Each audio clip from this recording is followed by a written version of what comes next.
Bible గ్రంథంలో పరిశుద్ధాత్మకు సూచనగా నూనె లేదా తైలము వాడబడినట్లుగా చూస్తాం. మొదటి సమూయేలు 16:13లో సమూయేలు ప్రవక్త దావీదును తైలంతో లేదా నూనెతో అభిషేకించాడు. అదేవిధంగా అనేక సందర్భాలలో నూనెను పరిశుద్ధాత్మకు చిహ్నముగా చూడవచ్చు. లూకాసు వార్త 4:18, అపోస్తల కార్యములు 10:38, హెబ్రీ 1:9 మొదలైన వచనాలను బట్టి నూనె పరిశుద్ధాత్మకు సూచనగా వాడబడినట్లు మనం గమనించగలము. పాత నిబంధనలో రాజులను, యాజకులను, ప్రవక్తలను నూనె ద్వారా అభిషేకించినట్లు చూడగలము. నూతన నిబంధనలో కూడా విశ్వాసులను నూనెతో అభిషేకించినట్లు చూడగలము. క్రొత్త నిబంధనలో యేసు ప్రభు వారి బిరుదము క్రీస్తు అంటే అభిషిక్తుడు. నూనె పరిశుద్ధాత్మకు సూచన, కానీ నూనె పరిశుద్ధాత్మ కాదు.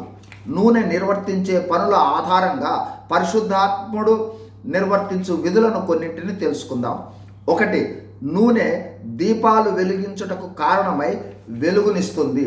అలాగే పరిశుద్ధాత్మ నూనెగా మానవులను ప్రకాశింపచేసే శక్తి కలిగి దేవుని సత్యాన్ని, ఉద్దేశాన్ని వెల్లడి చేస్తుంది. 2.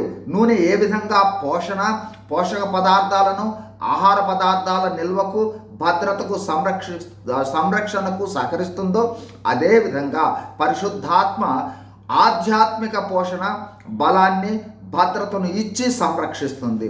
3. నూనె యొక్క వైద్య లక్షణాలు.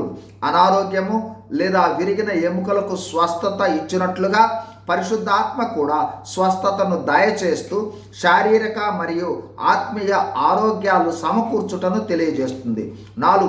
ఎస్తేరు గ్రంథము 2:12లో ఎస్తేరు ప్రకాశమానముగా, రాణిగా కనపడటం కోసం నూనె వాడబడింది.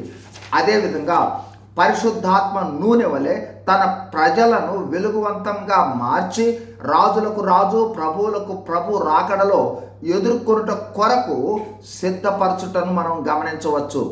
5.